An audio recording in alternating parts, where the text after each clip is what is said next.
Hello, everyone joining us in person and remotely. It's good to see each of your faces and up on the screen as well. We appreciate your being back here at the White House for the seventh meeting of this advisory board. And I'd like to give a special thanks to board member Scott Pulsipher and Western Governors University for helping coordinate and helping us host this virtual quasi-virtual, sort of virtual meeting. So thank you, Scott, for the work that you did to make this happen today. Secretary Ross will speak in a little bit more detail about some of the economic numbers and the great American comeback that is underway as we've all experienced the hardship brought on by this pandemic. Happily, nearly half of the job losses were recovered by August. 12 million jobs were added back to the economy, and this really is just the beginning as we continue to vanquish this virus and move on to slowly turn the chapter on this particular page. To put that in context, unemployment fell by a historic 6.3%. Now at 8.4%, still higher than we want it to be and higher than it will be in the months ahead, but we're making progress, certainly in the right direction. As an indication of the effectiveness of the economic agenda of this administration, I do want to highlight one report from Census that came out just last week. It was the 2019 Poverty Report, which showed that poverty in the U.S. last year had reached the lowest level since 1959, which is the lowest level in recorded history. Median household income rose by 6.8%, also the largest on record.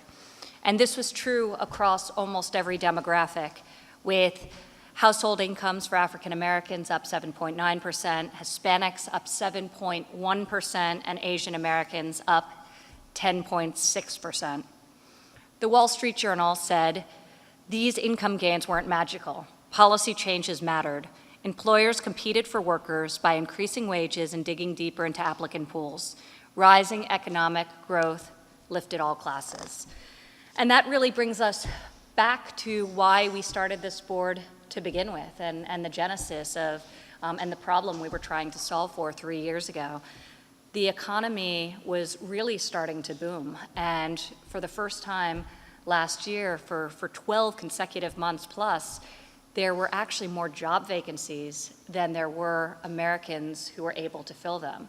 So last year alone, 72% of all the new jobs were secured by people fully on the sidelines of the economy coming back into the workforce. Well, clearly times have changed, but this same commitment to the long-term investment in student and workers is more relevant than ever before, and the mission of this board is more critical. So we appreciate everyone's commitment prior to COVID, and now, of course, the renewed commitment as a result of COVID. Today we have a few announcements. One of them is to welcome Robert Smith from Vista Equity Partners as the newest board member. Robert is joining us virtually. Hi, Robert. Robert. Thank you.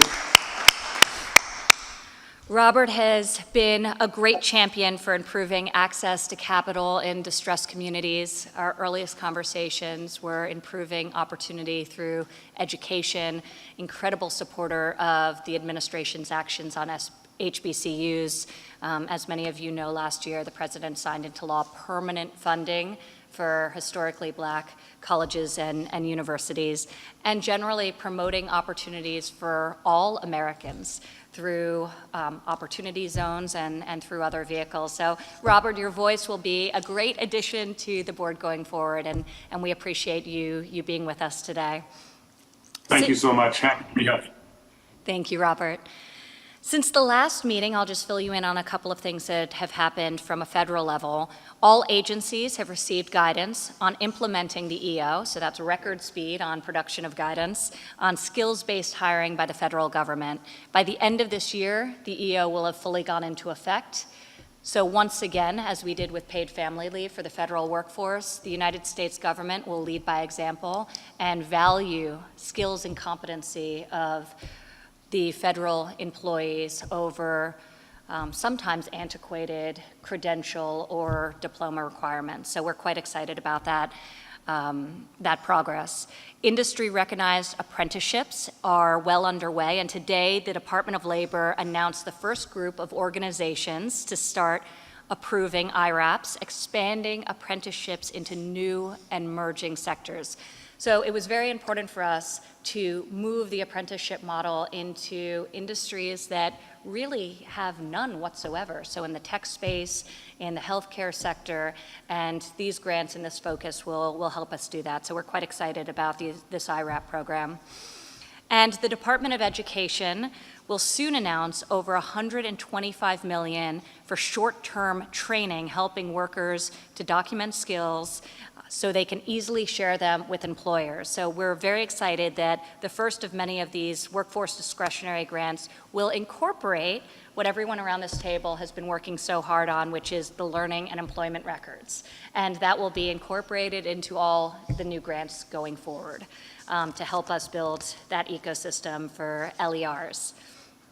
Today's meeting, which is a good segue, is actually focused on these learning and employment records, otherwise known as LERs. And there are 3 pilots demonstrating the future pathways for employment to quickly match talent with employer needs and therefore reduce friction in the hiring process for everyone. This morning, the White House recognized 9 companies receiving the Pledge to America's Workers Awards, and several of the winners are joining us here today. And these companies are amongst the many who signed our pledge and were really notable in the work that they've done during this period of coronavirus. So Advisory Board member Marilyn Houston of Lockheed Martin was one of the recipients of the award. Chip Rogers from the American Hotel and Lodging Association, who joins us here today at the meeting, also a recipient today.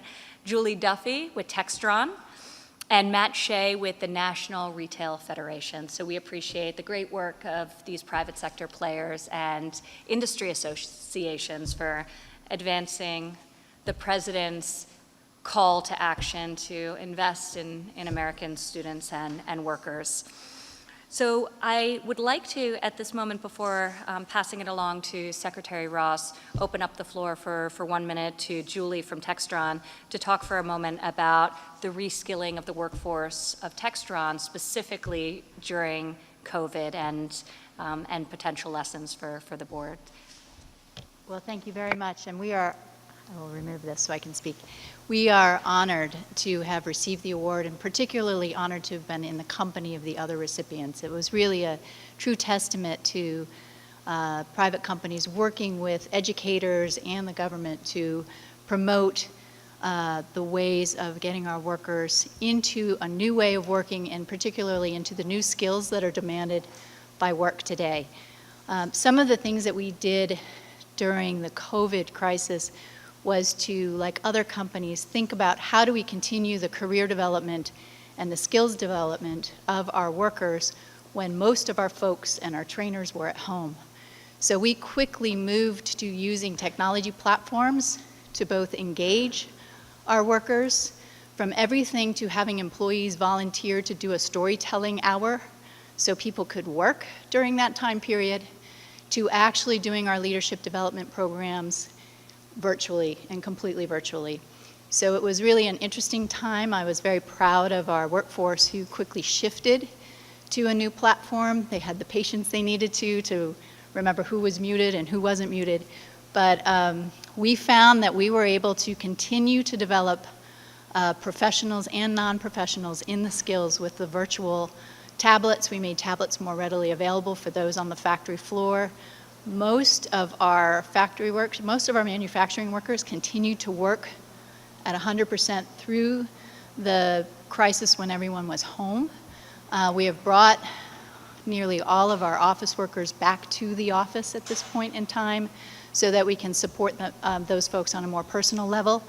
But in the meantime, we've been able to learn quite a bit about how to bring a broader scope of our employees together now through these virtual learning sessions so we can have our sessions with folks in Germany and in China, with the people in the United States, and that we can use the folks in Rhode Island, can be connected to the folks in Kansas, and connected to the folks in Texas all at the same time, and learning together. Thank you so much, Julian. Thank you for joining us today, and congratulations on being an award recipient. I'd now like to turn it over to my co-chair on this task force, the amazing Secretary Ross. Thank you, Ivanka, and thank you for your vision in organizing the American Workforce Policy Advisory Board and for guiding our work over the past 18 months. The board's focus and action makes it truly unique among advisory councils. To our board members here in the Indian Treaty Room and on video conference, thanks for your continued civic commitment and rapid responsive engagement on behalf of American workers, especially during the COVID-19 pandemic. We pray for the victims of the deadly virus and also for those on the front lines of our global battle against it. When we last spoke in May, coronavirus had begun to introduce abrupt and difficult changes to daily life.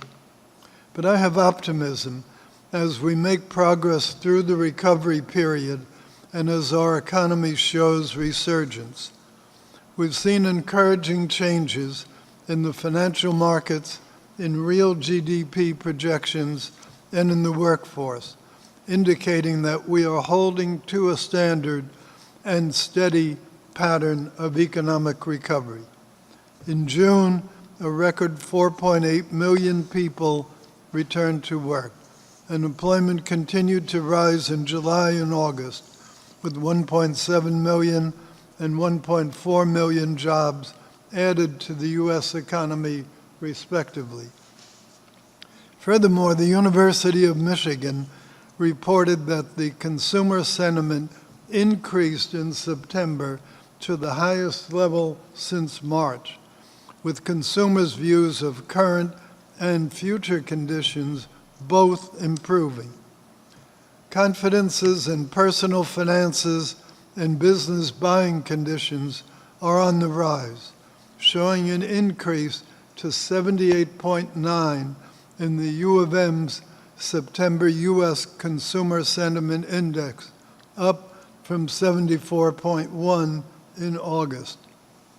Manufacturing optimism has nearly doubled, from 33.9% of manufacturers projecting a positive outlook in the second quarter to 66% projecting it in the third quarter. Moreover, in August, NFIB showed an increase in its Small Business Optimism Index to 100.2, up 1.4 points over July's outlook and surpassing the historical 46-year average.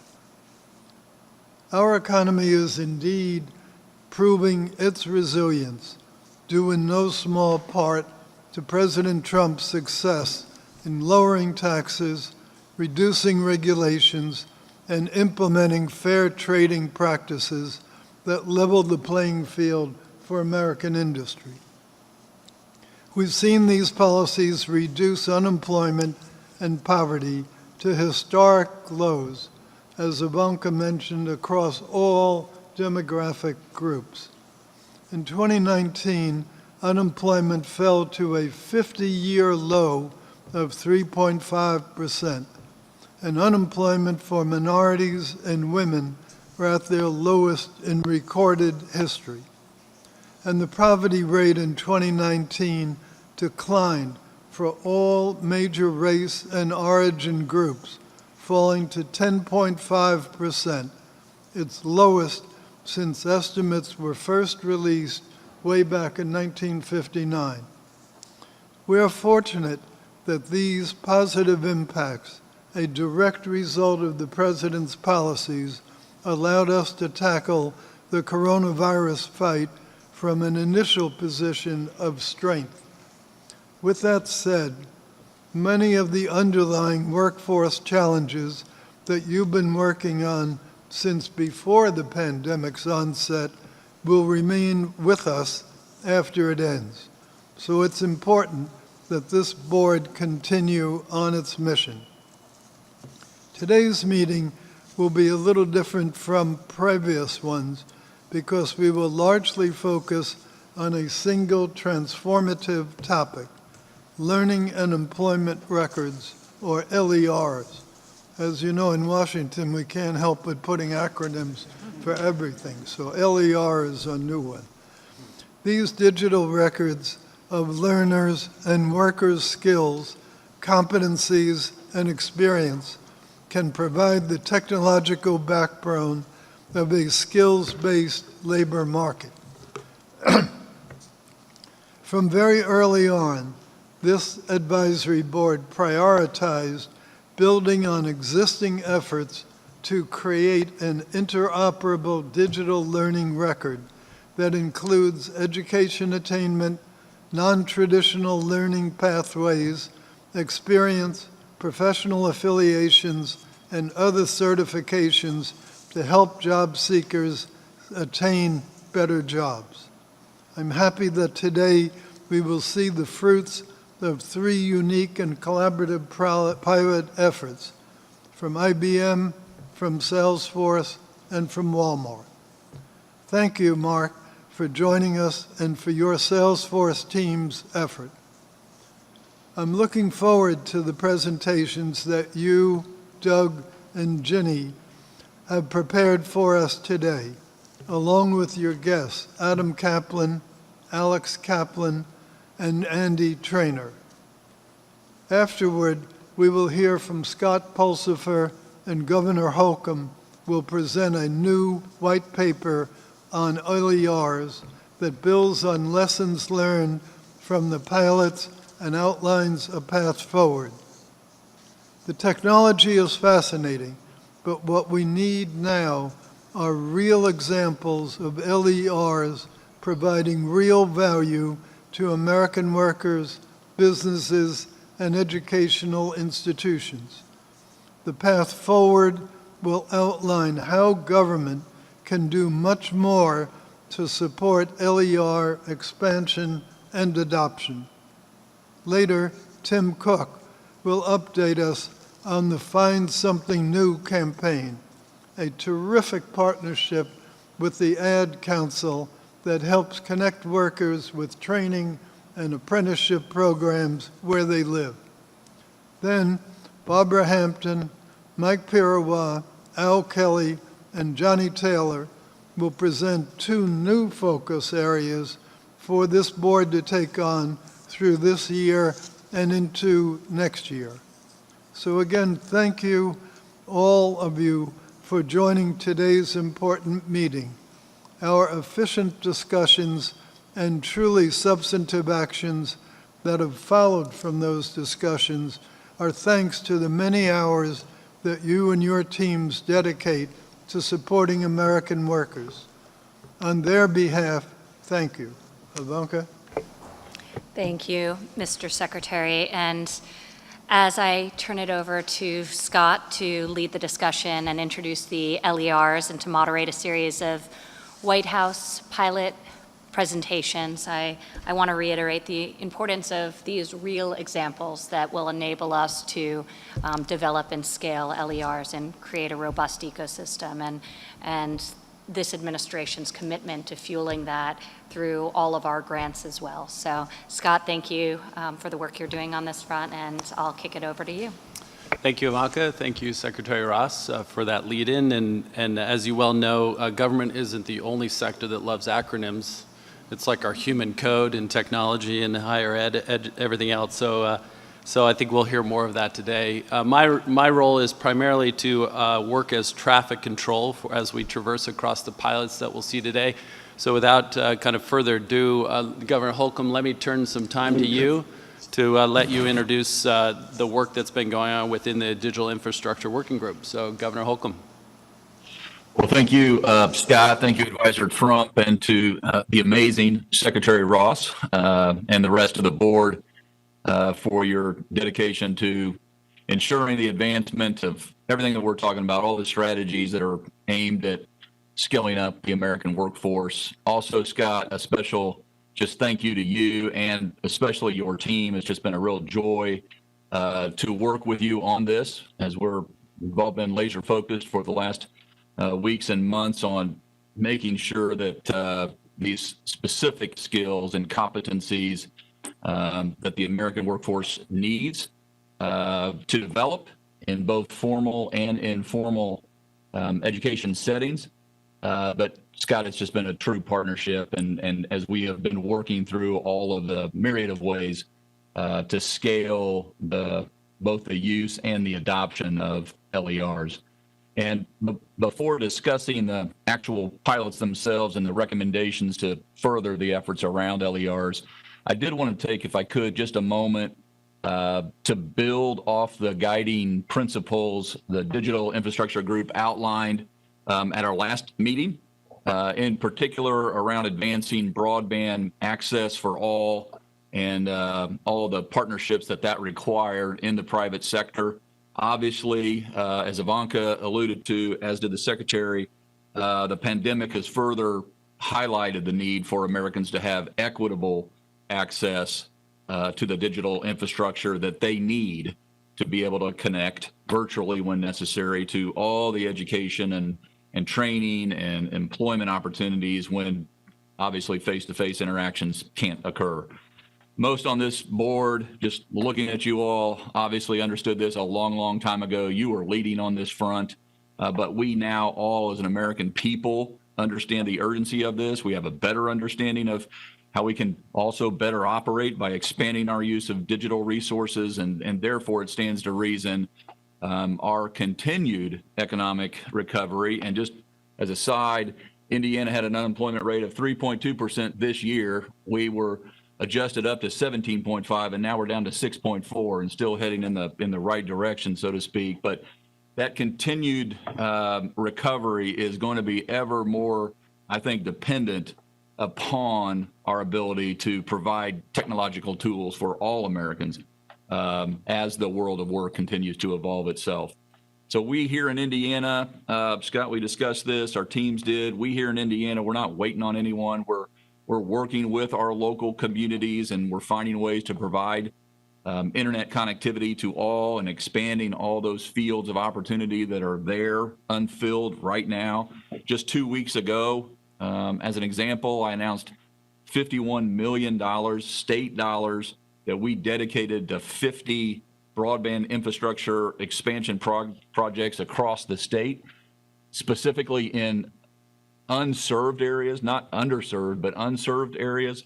And in addition to that state investment, we partnered with local providers, 16 different telecommunications providers and utility co-ops, and they in turn put $53 million of their own skin in the game in matching funds. So we did over $100 million in projects all across the state of Indiana because of those partnerships, government, the private sector, and then, of course, obviously with the local communities themselves. We get it. It's working together. We're going to be able to better connect Hoosiers, in our case, with all the different ways that they live, work, and play, even during, and maybe most importantly, during this pandemic.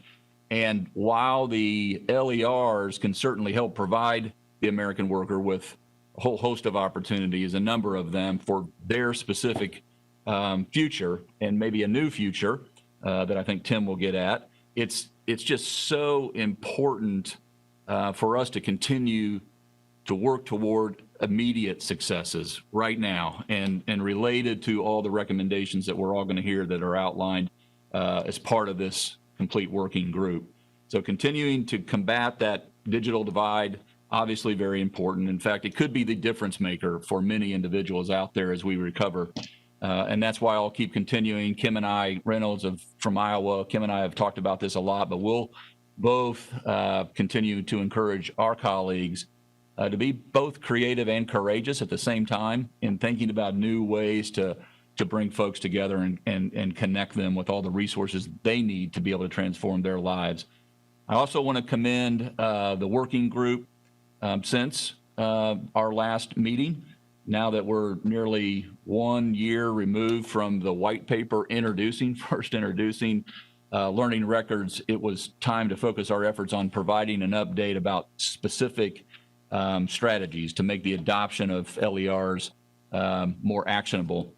The 6 recommendations that will be shared later will go a long way, I think, to help drive further collaboration amongst employers, education providers, and levels of government to expand upon the great work that we're seeing from the pilots. There's certainly a role that government can and must play, and similar to the executive order that President Trump signed at our last meeting, one such role is to lead by example, and that's what we're trying to do. And I think states have to be those kind of models, working with our model employers in the adoption of skills-based hiring practices, as well as encouraging thoughtful partnerships between workforce boards and employers regarding those skill-based hiring practices, just like Kim's doing in Iowa, we're doing here in Indiana. And with that, I'm excited to hear from IBM and Salesforce and Walmart about how they're going to continue to move America and therefore Americans forward. Thanks, Scott. Thank you, Governor. Thank you for your commitment and leadership to this effort. I think it's wonderful to see how quickly we've gone from concept to solutions that are now being proven out with these pilots. It's also great to see the state of Indiana kind of exemplifying the investments in the direct effort to advance the workforce in that great state. I think given the somewhat infrequency of our meetings, it's always great to kind of reset the context of what we're talking about with learning employment records. So the U.S. Chambers actually produced a video for this to really kind of, again, set the context, as then we'll transition to Ginny in introducing the first pilot with IBM. So if we could cue that video and share that before we go through the pilots.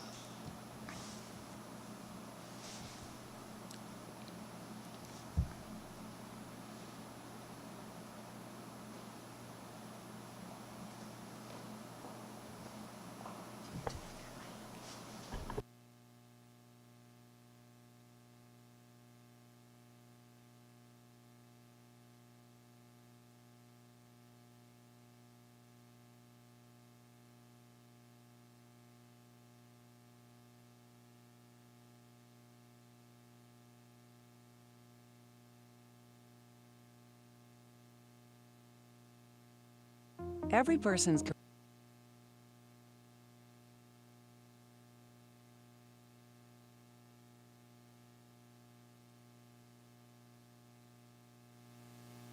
and keeping track of the sum of our experience can be difficult. Resumes and education transcripts help, but keeping them up to date, accurate, and verifiable is a constant challenge for students, workers, and job seekers. What we need is something like a digital passport, where all of our learning and skills can be brought together in one easily accessible place. That's where LERs come in. An LER, or Learning and Employment Record, is a comprehensive digital record of skills and competencies learned in school, on the job, through volunteer experiences, or in the military. It includes credentials, diplomas, and even employment history. And when all your LERs are combined, it can help you identify training opportunities, explore career paths, and even apply for jobs. Pilot programs for LERs, supported by the T3 Innovation Network, are already underway across the globe. Learn how you can join this movement.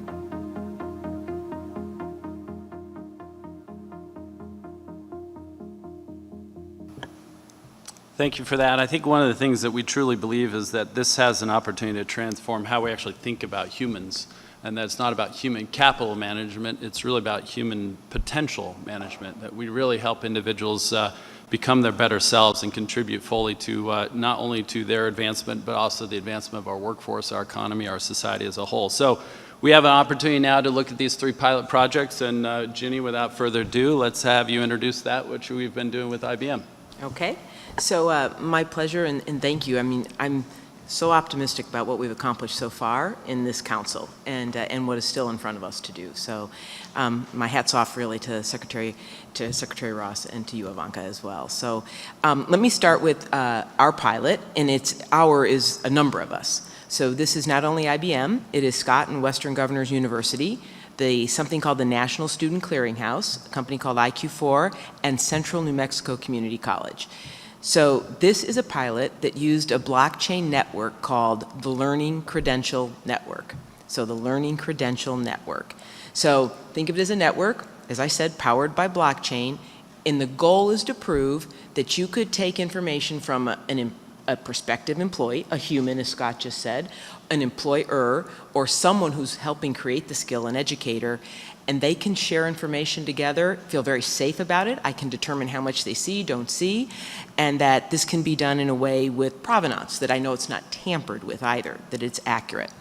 So we chose to pilot cybersecurity skills for a couple good reasons. A, there is huge demand out there to this date. B, they're actually hard to document their skills and they're difficult to compare. But C, there are a set of standards out there, so we could map to them. So we picked cyber, and what you'll see here, and I think what we have actually the opportunity that we will prove with blockchain is that we can connect many organizations without a lot of additional work, because this is a network, so everybody doesn't have to redo everything. We can federate them together. That means time. It's a skills-first approach, because I can see what the skills are, and that we can get people, I think, who've been hardest hit by jobs back to work quickly. So we've got some big scale here to show, and I have a little video to start, and then I'm going to introduce Alex to walk you through the pilot. So our little quick video. I appreciate the runner-up video. Across the landscape, demand for skilled labor has never been higher. And while there are great jobs waiting for great candidates, something is missing: a better way to match people, skills, and jobs. Employers are equally interested in actual skills and degrees, but identifying skills based on resumes is hard. We all want to help learners and job seekers manage their careers, but inconsistent and siloed data about skills, certificates, and credentials makes this difficult. Many job seekers, especially those switching careers, need to document skills acquired from training, like online courses or coding camps, and they need a simpler way to find out what new skills they need and where to get them. To answer the call, IBM and its partners have developed a reliable, secure approach for all stakeholders. It's called the Learning Credential Network, and it helps learners, job seekers, educators, and employers equally, so everyone can work together to get the right people in the right jobs. Here's how it works. Digital wallets provide a permanent, verifiable record of the learner's skills. The wallet owner manages their own credentials through blockchain technologies that assure the privacy of their data. This gives educators, learners, and employers a trusted way to share skills and credentials. Institutions can build learning pathways to help learners identify skill gaps and determine appropriate training. Job applicants can choose to anonymously share their skills profiles with potential employers.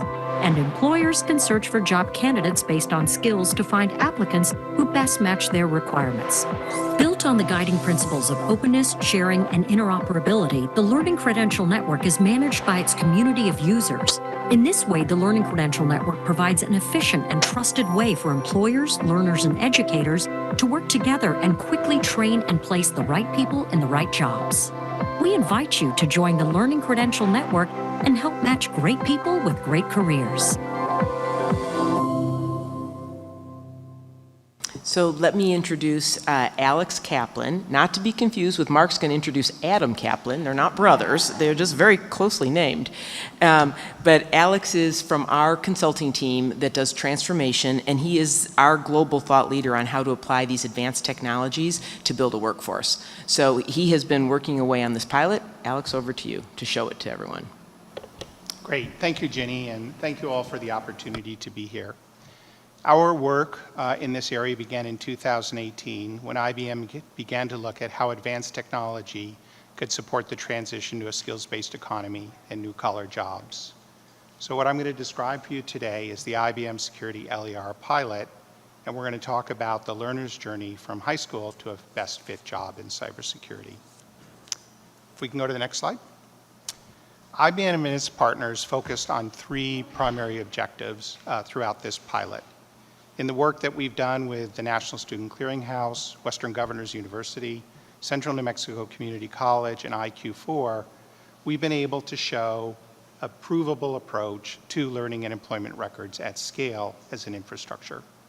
So the three objectives we focused on were, first, creating a trusted and verified record of academic and skills achievement. This record is stored on the blockchain to assure that it's secure, accurate, and tamper-proof.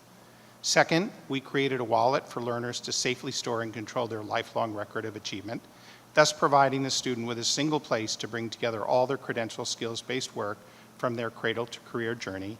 And third, we created a compassing application that, using industry-aligned career pathways, provides career guidance based upon a student's specific skills, thus allowing each individual to have a high degree of specificity about what they need to do for their own career path. And they can also use those same skills to identify paths for people to build skills they need through classes or work. Next slide. So let's take a look at what we've built to make this easier for everyone. The challenge for an individual is identifying the specific skills gap they have from their previous work or education to get the career that they want. Or perhaps they would like to, or they need to switch their own careers. So what we want to be able to do is provide them guidance on analogous careers that they can use many of the same skills that they've already accumulated over the course of their journey. The compassing tool that we've built is a solution that makes that possible by aligning skills with career pathways and educational opportunities to build those skills. Employers face the mirror problem, which is finding the right people with the right mix of skills for their open jobs. To do that, they need access to verifiable information about a person's skills, so they can first identify possible candidates based on trusted skills, and then they can reach out to them to see if they're interested in talking further. The employer search part of our solution makes that possible in a secure and private manner. Next slide.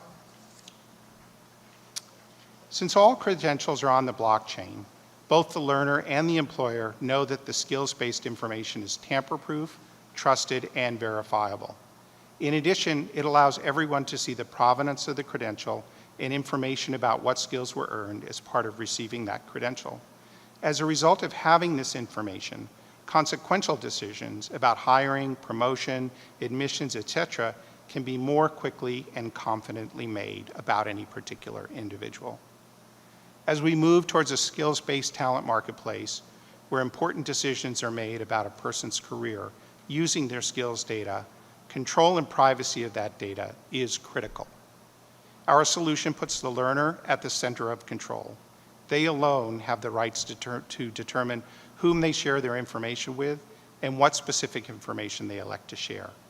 In this way, we're both empowering the learner with accurate skills-based information about themselves and giving them control over how it is used. Next slide. So finally, the Cyber Pilot successfully demonstrated a replicable model for a national LER infrastructure. When we set out to do this pilot, our hypothesis was that using existing technologies, we could prove that an LER-type solution was viable and replicable across all industries. As Ginny mentioned, we chose cybersecurity careers because it was a terrific use case to prove out that hypothesis. All the core elements were in place. The NICE framework from the National Institute of Standards for Cybersecurity Careers, college courses from Western Governors University and Central New Mexico Community College that were aligned to that framework, and a large and growing demand for people with these skills. This was not an easy task for our team. We ran into many challenges along the way around standards, technologies, data, vision, and so on.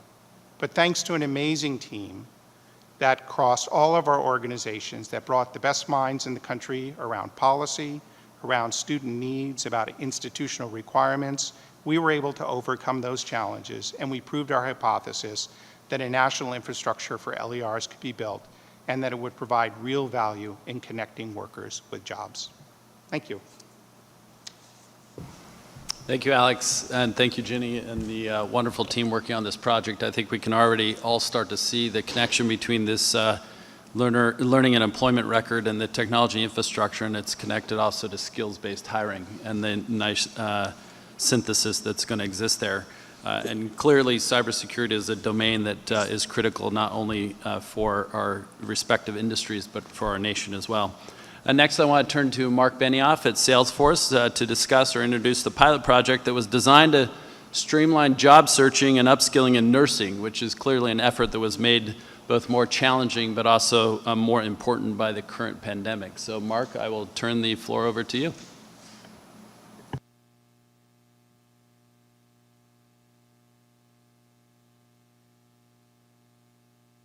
Thank you very much. I'm delighted, absolutely delighted to be here. And hello, everyone, and thank you. And thank you, Ivanka, and thank you, Secretary Ross, for your kind comments and for your leadership, for bringing the American Workforce Advisory Board together again. It's great to be with everyone.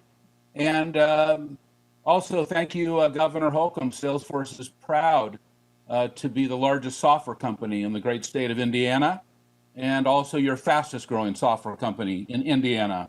And we are absolutely proud to have joined all of you today and also last year in this pledge to America's worker. In fact, in Indianapolis, we pledged to help more than 1 million Americans develop the skills they need to earn Salesforce credentials for top jobs in our ecosystem over the next 5 years. That was a great moment. And Ivanka, thank you for joining us in Indiana and Indianapolis for that great announcement. And it was also a pleasure to join you, Ivanka, in Davos earlier this year as part of the World Economic Forum's Reskilling Revolution, bringing better jobs, education, and skills for 1 billion people, and also to share our best practices with so many other countries and to learn and hear what they're doing, and also to see our work as a true leader in the whole world in this critical area of workforce development. So thank you so much, Ivanka, for coming to Switzerland for that critical announcement.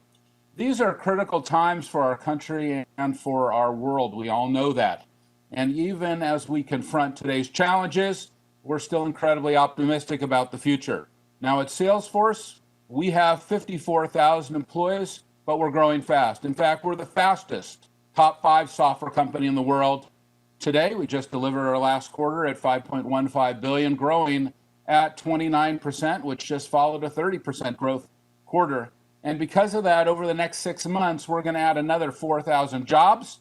And over the next 12 months, we're going to add another 12,000 jobs. Many of these will be in the U.S. Many of them will be in the great state of Indiana, Governor Holcomb.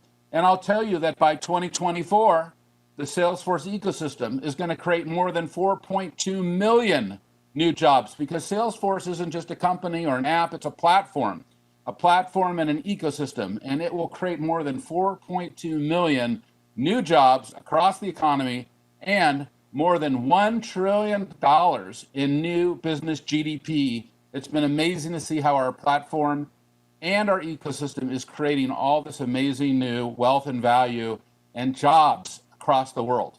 It's part of our commitment during this amazing 4th industrial revolution to make sure that we bring everyone along with the education and skills to succeed. It also reflects the fact that this is a time for everyone to develop new skills, to reskill, to really embrace reskilling, to develop a beginner's mind. We all know that with a beginner's mind, every possibility exists, but with an expert's mind, few do. And that is what we've especially seen with these incredible frontline hero healthcare professionals this year, the focus of our pilot. I mean, we have seen true heroes in our country. We have seen great people doing great things. These are our frontline healthcare workers. Our hearts have been with them, but to see their work and to see what they've done has been absolutely incredible.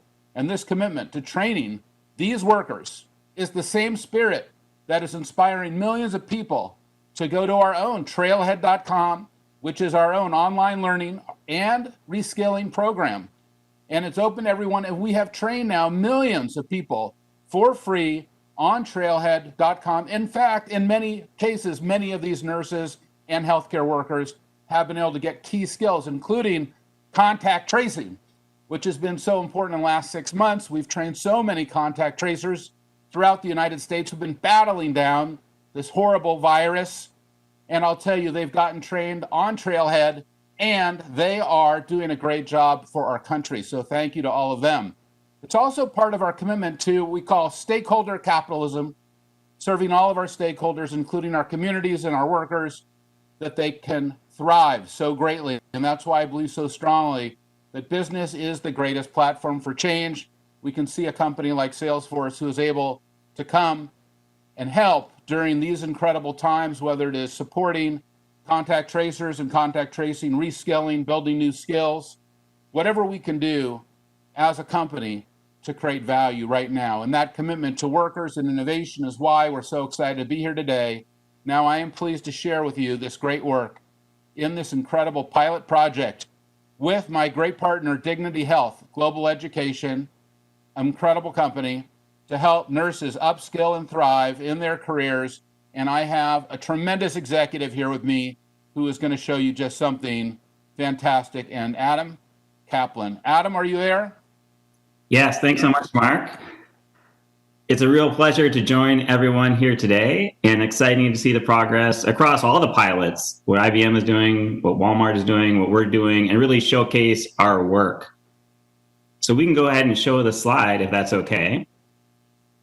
And then we'll show the video in a second. If we can start with the slide, that would be amazing.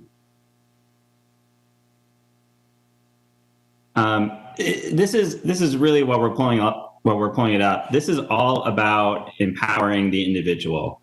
So it's about the learner to learn anywhere and from multiple sources, and the need for interoperability. We're doing it for the tech industry, as Mark mentioned, and we're excited to see how this can help our customers in every industry, including healthcare.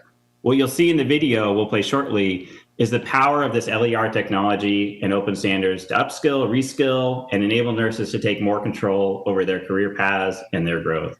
If you look at this slide, you'll see the powerful network created when we link educators or issuers of credentials. This could be a university or a company providing learning on the left here, to an employee or nurse in the middle, and then enabling that learner to share their resume or credentials with their prospective employer in a trusted fashion. All the data is verified and privacy protected.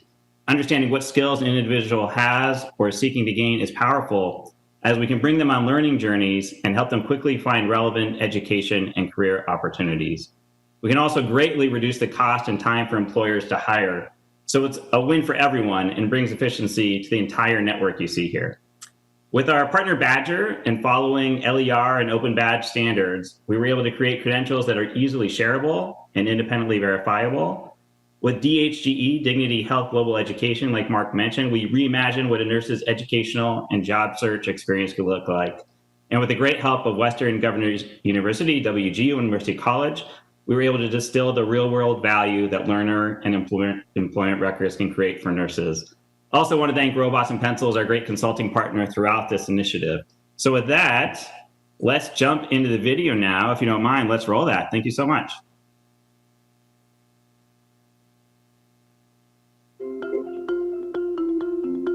I'm Pepper Card, and I'm a nurse with 20 years experience. Like many American workers, nurses are in great demand, but finding jobs and building our careers is now more challenging than ever. Traditional job websites are designed for typical corporate jobs and don't highlight our skills and certifications easily beyond our degree. Gathering transcripts, medical certifications, and work history is repetitive and takes a lot of time, which as a nurse, I don't have. Healthcare needs to embrace technology. We need to make it easier for all of us. Welcome to Ultra, a learning and hiring solution powered by Salesforce Customer 360 and Trailhead. Meet Claire, a registered nurse who's hoping to advance her career. Ultra keeps all her information in one place, helping her to learn new skills, earn verified credentials, and connect to job opportunities. While browsing, Claire learns she needs a more advanced degree to compete for management roles. She applies to an online program at Mercy College to learn relevant skills on her own time. Once completed, she adds her new degree and credential to her profile. Ultra now recommends jobs that match her new skills, and recruiters proactively seek her for new roles.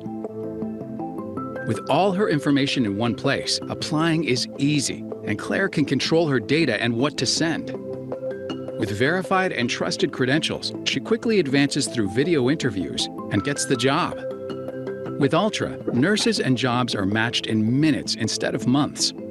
hospital recruiters have access to a qualified candidate pipeline, spend less time on verification, and can get new hires on the front lines where they're urgently needed. As her career grows, the learning doesn't stop. Ultra recommends more advanced education opportunities. Powered by interoperable standards, Claire's degree is instantly recognized. Ultra is a springboard for nurses, empowering them to learn new skills, earn trusted credentials, and connect to opportunity, while enabling hospitals to efficiently recruit the best talent, saving millions. Ultra has the potential to transform the nursing profession and set an example for the future of the American healthcare workforce.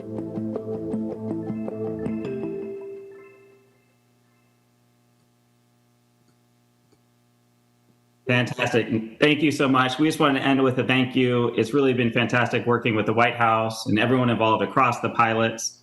And yeah, passing it back over to the room and looking forward to seeing what Walmart has built. Thank you so much, everybody. Thank you so much, Mark and Adam. It's been a pleasure to partner with you as well, especially with WGU being the largest nursing college in the country. This is a much-needed space for innovation. So lastly, we'll turn the time to Doug McMillon at Walmart, where they've made pretty sophisticated investments in developing the talent pipeline over the years and positioning Walmart to both embrace and lead on the LAR technologies. So Doug, we'll turn the time to you. Thanks, Scott, and hi, everybody. Our project is a collaboration with Workday, LinkedIn, IBM, and WGU, and it'll enable a new level of information sharing for individuals, companies, and institutions, providing employers with new efficiencies and giving individuals access to their learning records, providing them with more control over their careers. What we've done is taken 3 retail roles, 2 of them at the front of the store, one of them being a supervisor role, and an online grocery role, mapped those skills needed and worked with the tech team to build a product that we're going to show you today. Importantly, we really appreciate the ongoing efforts from everyone, many of you in the room, to help as it relates to long-term governance of the standards and skills ontologies. This is a crucial enabler for the long-term viability of these projects. And personally, I just really think that's important because we've got to achieve scale and some sort of universal application here. So thank you for that. I'm going to turn it over to Andy Trainer, and Andy's got one of the coolest titles in Walmart. He's the VP of Learning, which sounds really nice, and he's going to walk through the demonstration. Andy, I'll toss it to you. Thank you, Doug. Appreciate that. This demo will walk us through the front-end team associate journey. It was the learner in this scenario utilizing the Academy app, which is the mobile accessible learning platform for Walmart. If we could start that video, please. Oh, already started it. Cool. The profile page shows all awarded in-progress badges, along with links to the badge library where the associate can select what they want to learn. Each badge represents a competency that has multiple micro-learnings mapped to it. The badge detail page shows the competency definition, micro-learnings, and the associate's progress on the content. The system tracks when associates complete content so the associate can see their current status and can pick up from where they left off. In this scenario, the associate needs to complete one more micro-learning to satisfy the learning portion of the badge. The micro-learnings are designed to be mobile-friendly, quick, and targeted to the associate for on-the-floor learning. Knowledge check questions are provided at the end of each lesson. When the associate passes the knowledge check, the system records learning completion. Andy, I'm sorry, it's Ivanka here. Would you mind just speaking up a little bit?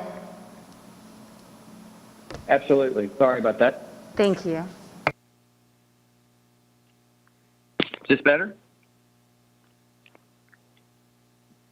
A little bit. Is this better? Sorry. So I'll talk louder. So let's see. So knowledge checks questions are provided at the end of each lesson. When the associate passes the knowledge check, the system records the completion. Since this is a last knowledge check, the associate receives a congratulatory message and next steps for completion. The system will send a notification to the associate supervisor that the associate is ready for skill validation. Now we switch to the team lead, who is the associate supervisor and the assessor for the skill validation portion of the badging process. The My Team page acts as a reporting page for the team lead, shows the team associates, their learning progress, and any badges already attained. Skill validation notification appears at the top of the page to let the TL know they have skill validation to complete. Supervisors are prompted by a checklist to validate which skills an associate has demonstrated while on the job. Checklist items comprise of business-critical skills that are expected for the associate's role and normal job duties. Once the team associate has filled all the requirements, the TL can award the competency badge. Now we'll revisit the team associate's view to see what they can do with the newly awarded badge. Once the team lead completes the review, the associate will receive a notification that they have earned a badge. Once the badge will appear in an awarded section with a new icon above it. In the background, the system maintains metadata of all the skills required to earn the badge. This information is vital to our ability to share credentials. The badge information and metadata from the Badger platform conforms to Open 2.0 framework and Open Skills Stack Alliance guidance to ensure that it's machine readable and interoperable with external parties.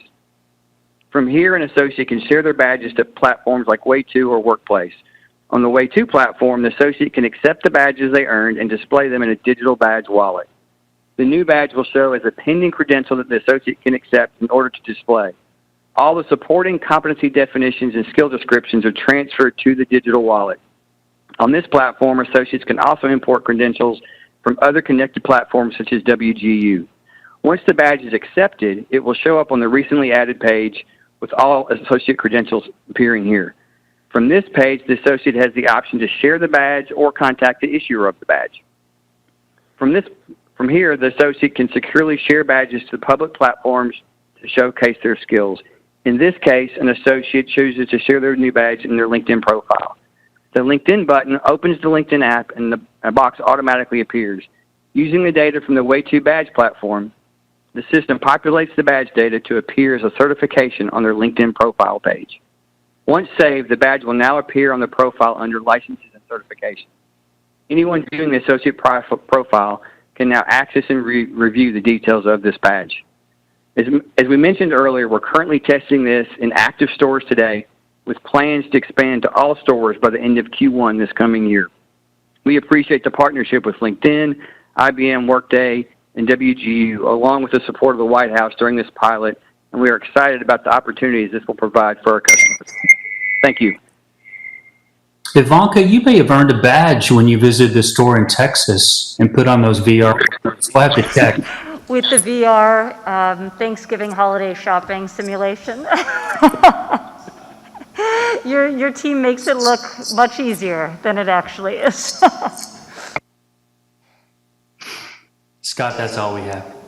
Thank you so much, Doug and Andy, and thank you everyone for presenting these pilots. I think all of you can see very quickly how what was just a concept about a year ago has now, through the collective effort of these pilots, combined with a series of pilots also led by the U.S. Chamber of Commerce Foundation, has turned those concepts now into a solution that can be demonstrated and replicated. And so each pilot was truly organized around the needs of individuals who we know are both workers and learners, as well as designed to try to address the cost, time, and complexity that employers have in finding great talent. And so it truly is, I think, a platform by which we can catalyze growth. And so the potential of the LER to reduce labor market frictions and expand investments in human potential is immense. These pilots were also notably deployed utilizing open or common frameworks for achievements and skills. So that also allows the ability to scale this up on a national level. And so now the task really ahead is to organize ourselves and to drive widespread adoption of LER technology. And so doing so will truly create value for every American and power American competitiveness. I think as a matter of business, we also want to turn some time and attention now to the Learning Employment Records white paper about progress and the path forward. But before I do that, just really quickly, I want to amplify Governor Holcomb's comments and reflect this board's work to close the digital divide. In our call to action earlier this year, we unanimously recommended the undertaking of this unprecedented investment in digital infrastructure, and it's just incredible to see already the advancements happening here. But we should not forget that 1 in 5 American school children are without reliable access to high-speed internet. And that online access has long moved from a privilege or a convenience to now a necessity of life and livelihood. And so we just can't allow these individuals to be left behind. So the Digital Infrastructure Working Group has produced the white paper. You have that in front of you here in the room, or it was shared with you digitally. And the next steps on the path toward realizing the LER vision are laid out in that white paper. And so while it's been theoretically feasible for some time, it's only now with the institutional will and this collaboration that we're able to bring such a system to life. And so the board's work has changed that and created a center of gravity, if you will, that's attracted and unified innovators across the workforce and major employers, academic institutions, technology, sector associations, and government. And so that coordinated effort, spearheaded here by the White House and by Ivanka and Secretary Ross, is truly unprecedented, and it's enabled these massive strides now towards realizing the potential of LER technology. And so I will just, before we get to a voice vote, I'm just going to give some quick overview of the recommendations in this, and I'll do that very briefly, and then allow for some questions as time allows before we move to a voice vote. So the first recommendation, and is arguably the guiding principle for each of the following recommendations, is that given the need for rapid fluid iteration and innovation to bring systems of LERs into existence, the governance of LER should be a collaborative effort driven by all stakeholders, not controlled by government. And there are examples of this already with things like the Learner Credential Network that was emphasized. We also have the T3 Innovation Network in U.S. Chamber, but also the recently announced Open Skills Network last week, which is a coordinated effort of over 40 employer, academic, technology, and government and nonprofit organizations. Second, it is critical that we drive adoption of LERs. Federal and state governments can take a range of approaches to advance this goal, including establishing collaboratives with key stakeholders, provide available resources to advance skills-related work within their jurisdictions, conducting regional needs analyses, and continue to drive additional pilot projects and disseminating key information. Third recommendation is we must catalyze core infrastructure investments for LERs. Governments have a role to play in catalyzing private sector activity. Small grant programs can spur significant private sector innovation and investment, and as we've seen in the case of recent grants by the Department of Education. All levels of government should explore how they can deploy funding to stimulate private sector funding and partnership. Fourth, governments have a role to play in coordinating stakeholders in the LER ecosystem, such as the White House has done to date. The National Council for the American Worker should continue to play a role in advancing collaboration. Fifth, governments and private sector employers should adopt skills-based hiring practices, the reference I had before around the connection between the LER and the skills-based practices. And this was catalyzed by the White House executive order in June, is already being extended and implemented, which is wonderful, as Governor Holcomb has done in Indiana, and members of this board have the opportunity to model best practices and influence broader adoption of a skills-based approach. And last, we should modernize regulations wherever possible to accommodate and encourage the adoption of LER systems. This includes regulatory changes around data usage and exchange, as well as specific processes such as student loan applications, unemployment insurance claim processing, and guiding unemployment beneficiaries to training programs such as is happening in Indiana. So those are the recommendations, but before a voice vote, I think we could offer a little time if there are any questions or comments.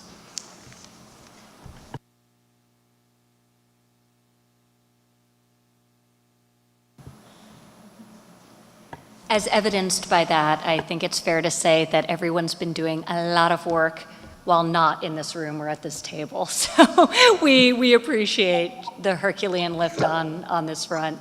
And Scott, really amazing. It's rare that a body such as this produces so much tangible work. We're about to hear from Tim on the brand campaign, which is another example of great tangible output, but really great job. So Scott, if you want to oversee the vote. Yep, so with that, why don't we go ahead and call for a voice vote on the recommendations incorporated to the paper, into the white paper. All in favor? Aye. Aye. Aye. Any opposed? Seems like it's unanimous. Thank you so much, everyone. Well, thank you again, Scott, and thank you to Ginny, to Mark, Doug, and Adam for your great work and for your excellent presentations today. I'd now like to hand it over to Tim Cook, who will provide an update on Apple and IBM's leadership on the Find Something New brand campaign. Thank you, Tim. Thank you, Ivanka, and thanks to you and Secretary Ross for your leadership in our shared work to empower people through education and to help them discover great opportunities. This work is particularly urgent in light of the continuing pandemic. Our focus on opportunity, equality, and racial justice, and now the natural disasters taking their toll here in the West and across the rest of the country. Victims of the latest wildfires and hurricanes remain in our thoughts and prayers, and they need and deserve our support in terms of immediate and emergency relief and the longer-term impacts disrupting their ability to work and provide for their families. This board remains committed to the idea that to create lasting and meaningful change, we have to ensure every American can access the tools and training they need to find a well-paying job and build a successful, lasting career. That mission is at the core of the Ad Council's Workforce Readiness Campaign, as this board has recommended. In the 2 months after the campaign launched in July, the PSA ad that we produced reached an audience of 33 million, and the accompanied website has been visited over 500,000 times. Through August, the PSA campaign reached more than 8 million from TV ads and digital banners and 25 million on social media. It's a promising start, and we expect exposure to decline substantially, as well as placements of print ads in newspapers, magazines, and the airing of radio spots in the coming weeks and months. The campaign website is fast becoming a popular resource with over 500,000 sessions in its first 2 months and almost 1 million individual page views. Those visitors are drawing from a wealth of programs and resources, learning about promising new opportunities, finding career development tools from the public and private sector, and hearing the stories of individuals who built new skill sets and found fulfilling careers as a result. In fact, over half of all visits have resulted in the completion of at least one activity, such as taking a career assessment or clicking on a pathway program or career resource. These are very strong indications of engagement and that users are finding the information helpful. Along with the hundreds of external learning programs linked from the campaign website, we are confident the resources, reflecting contributions from dozens of committed companies, organizations, and government agencies, can have a substantial positive impact on the lives of so many. Just as important, we're seeing a broad diversity of visitors to the site across worker age bands, income levels, ethnicities, and educational and work experiences. It's a strong indication that we're reaching people of every background and at every stage of their career, which is crucial to creating accessible opportunities that are a force for equality and justice. We're at a moment when continuing education, job training, and skills development are essential and urgently needed resources.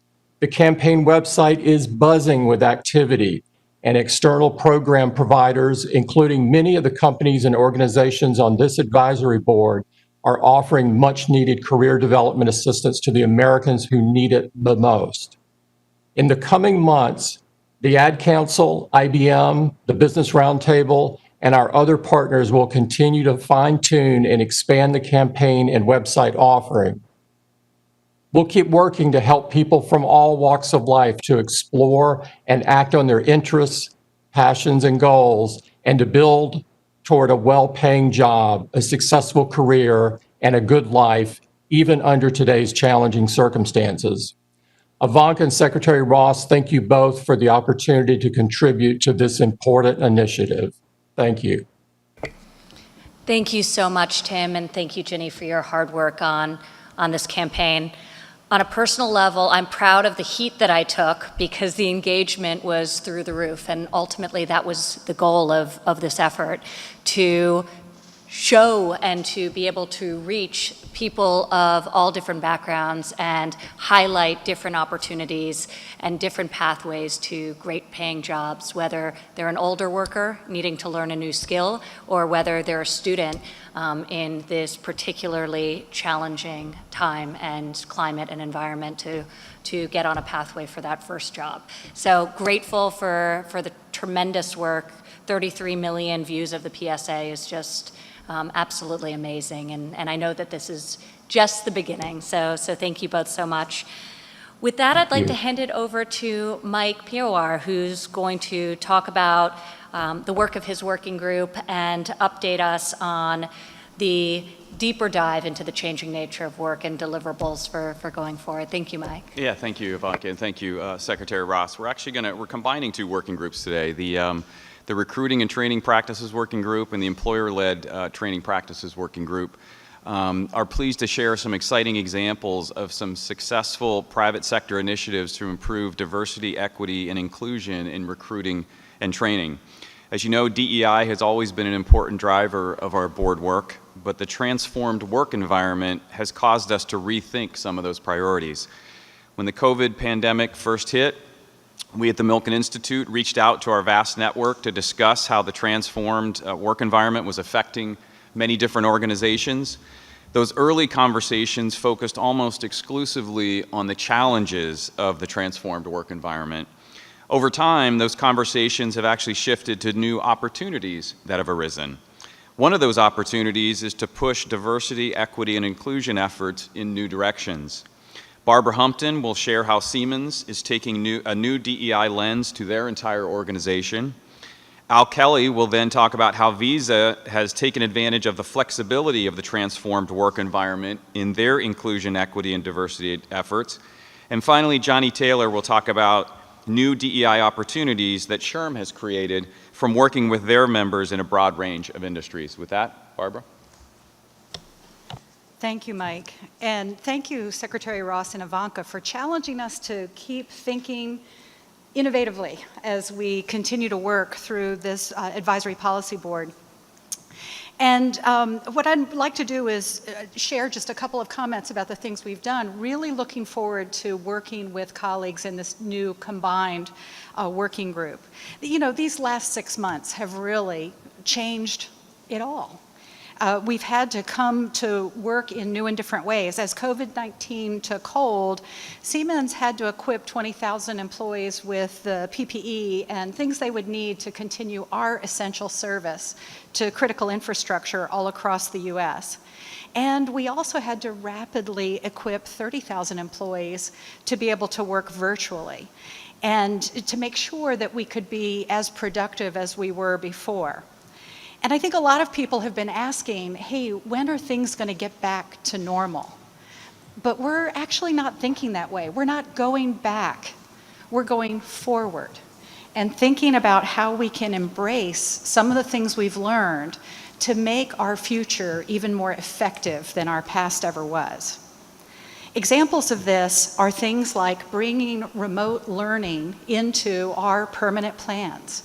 At Siemens, we made a commitment that the new normal for us will include 2 to 3 days a week working from wherever.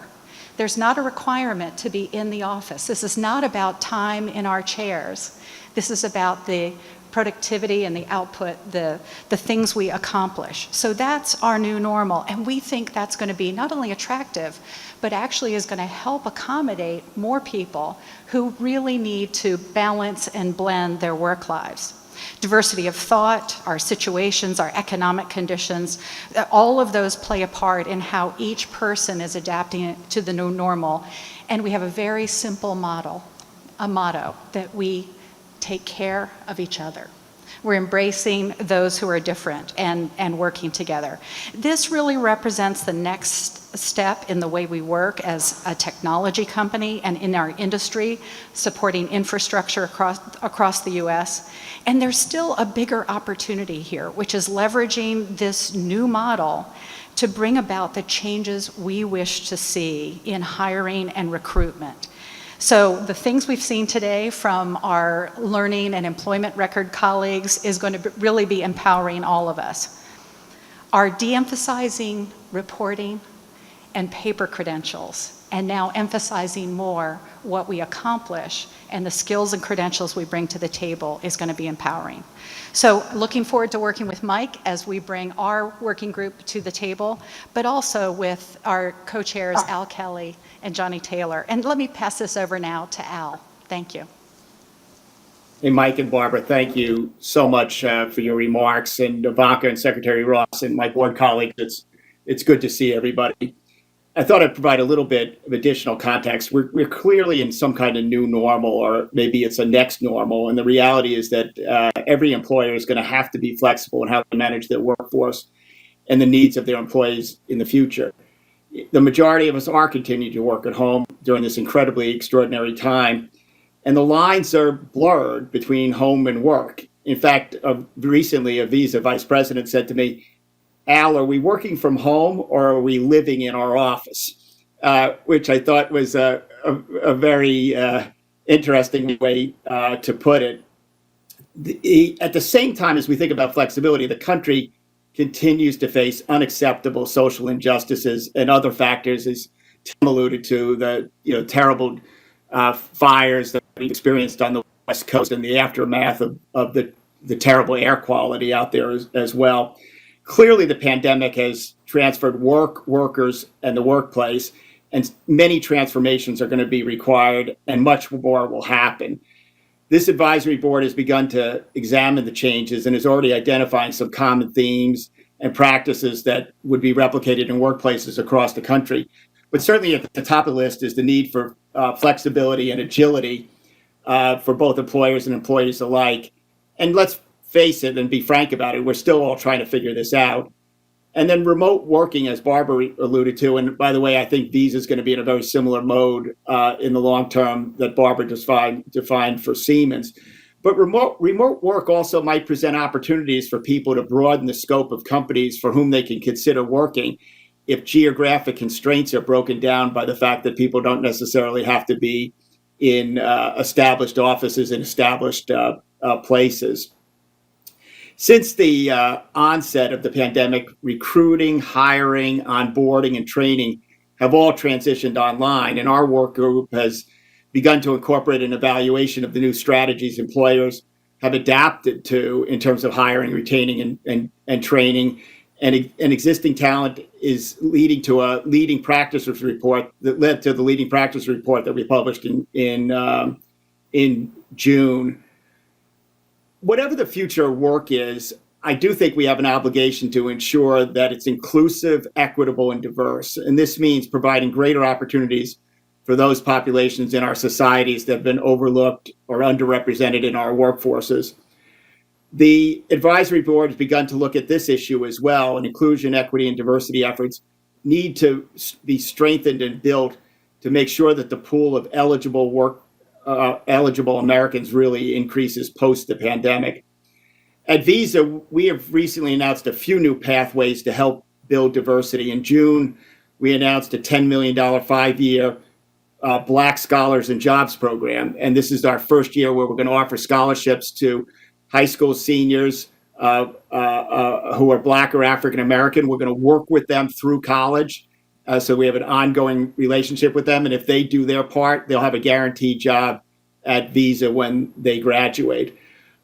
We've also made some real commitments, which I know a number of my colleagues have as well, in terms of extending inclusion and diversity. And so we've made a commitment that within 3 years, we'll increase the number of underrepresented vice presidents and above in Visa in the United States by 50%. And in 5 years, we'll increase the number of underrepresented employees in total in the United States by 50%. Net, this pandemic has caused massive disruption and will also drive a good deal of permanent change. And I think the board must recognize this change in our planning. We have to focus our efforts on how the next new norm will frame the future of work. With that, let me turn it over to my working group co-chair, Johnny Taylor, who'll share some insights from his work. So Johnny, over to you. Thank you, Al. And thank you all for giving us the opportunity to kind of wrap this up. It's interesting. I've heard Barbara talk about the new normal, and people use that normal a lot. Julie, in HR, we do that a lot, right? But we're seeing, as Alice pointed out, more of a next normal, because you'd be surprised how much of this stuff is not new. employers were allowing people flexibility, good employers, I know IBM had been doing it for a while, to work remotely when it worked. And in those circumstances where it was necessary for the people coming to the office, they would try to do it in such a way where we reached more workplace integration as opposed to balance, because life is never balanced, right? But the notion is something, we're there. We just think this is going to be the next evolution of work. At the Society for Human Resource Management, we have researchers, PhDs, psychologists, statisticians, IO psychologists, and they do nothing but determine what the future of work is going to look like. And what we know is that for sure, the pandemic has transformed workers, and the workplace at once. And a lot of the things that we thought didn't or couldn't necessarily work now, because that's the way we were forced to do it. At first, the transformations, if we can all think back, I can't believe it's just been 6 months ago, but Friday, March 13th, that day that I think we'll all remember in 2020, when essentially the country had to shut down, and in fact, the world was shutting down. We had reactions. Of course, we shut down. We were busy trying to figure out how to get people to, Wi-Fi, laptops, all those things so that they can access the technology so they continue to work. And then we moved into phase 2, which was making sure that we weren't losing something special, employee morale, employee culture, which is, we worked so hard. I remembered a number of the CEOs in this group speaking out about the importance of culture, where you lose something when the workplace changes, how work is performed. This board and SHRM has begun to examine these changes, and we want to make sure that we don't jump out and make rash decisions. What we observed from March through June is very different from what we're observing right now in the workplace. So this is very fluid, and we want to be careful. Thus, we are asking our researchers to follow this. What's really nice is we have a pretty good concrete beginning, March, and we're going to follow this longitudinally and figure out how much of this is actually changing in the workplace permanently or is in response to a temporary crisis. Key areas, though, that we've already identified as we think about going into this next normal include flexibility and agility. And we've been talking about that a while. In the past, work from home was either a perk or, sort of an accommodation.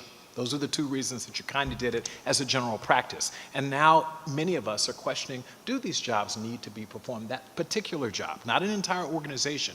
I was smiling when Julie pointed out that a significant number of their workforce are back in the workplace. And so jumping to some conclusion, one CEO says, I'm going to let my people work remotely. Another says, I'm not, I want people back. There's no value in remote work.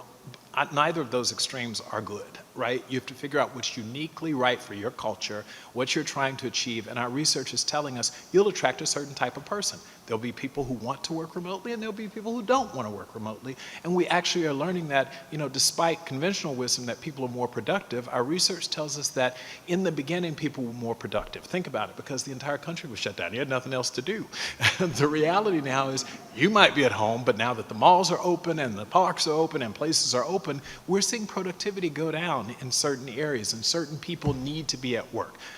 Those are the sorts of issues that we're observing. 1 in 4 organizations have said they're going to definitely or probably will allow people to continue to work remotely. But is that 5 days a week or is that 3 days a week? Is it certain classes of employees or categories of employees? These are the questions that we have to figure out, and we have to ensure that long term that doesn't create two cultures. The culture of people who are in the office and the people who aren't. And when you're looking for making decisions about promotions, out of sight, out of mind. And so might it be that you send a significant class of people, you allow them to work from home, and then they never are promoted. And long term, that creates a whole nother dynamic within your organization. To that point, turning to the question of, or the topic of inclusion, equity, and diversity.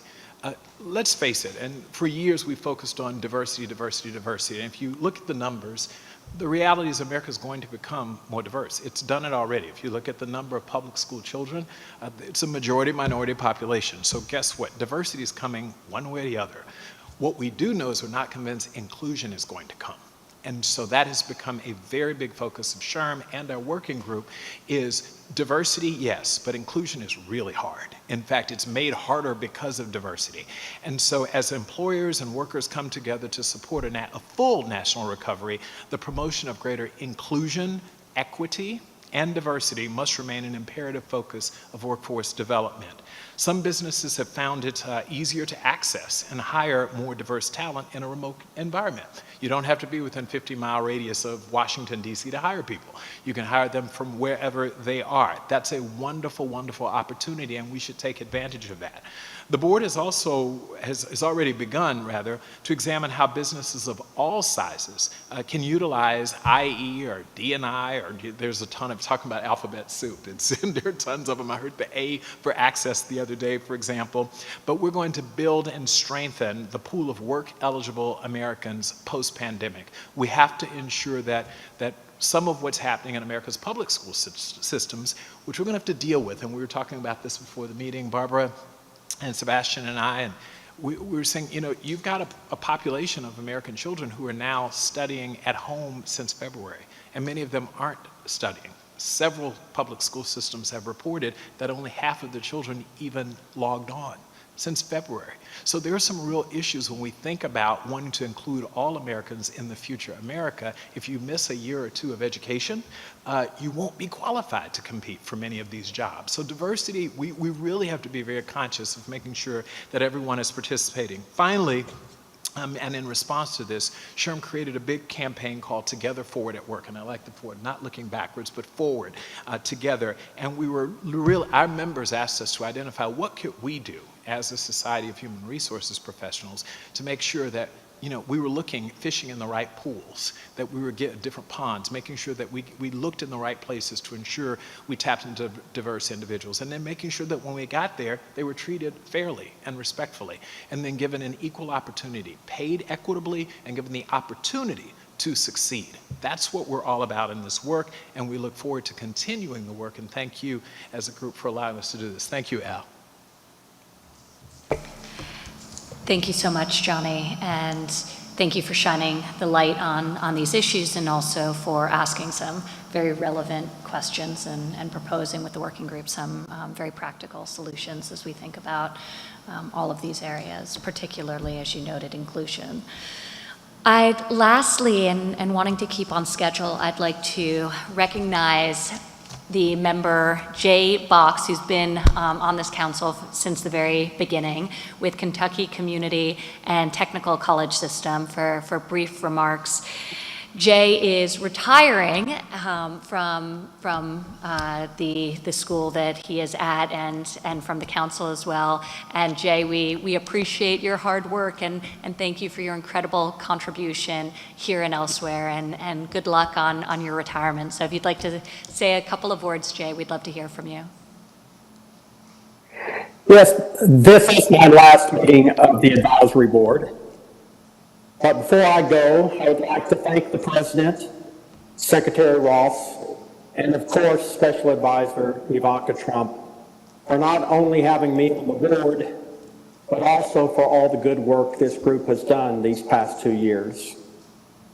We haven't just talked about problems facing our nation's workforce.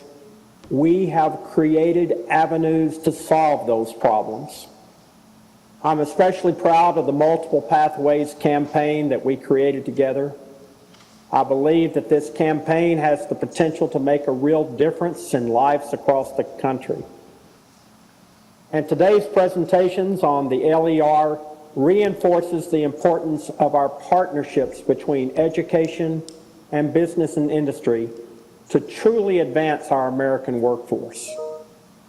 Also, I want to give a special shout out to the other higher education leaders on this board.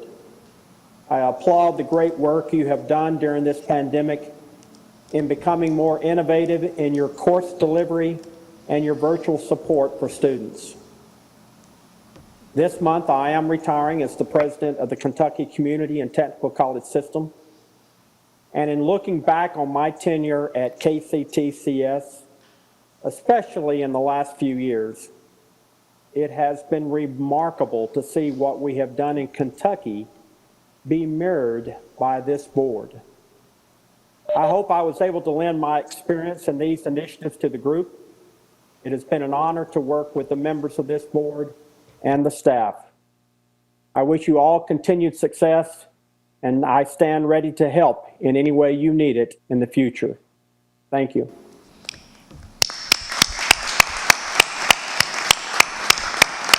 Thank you so much, Jay, and again, good luck on your retirement.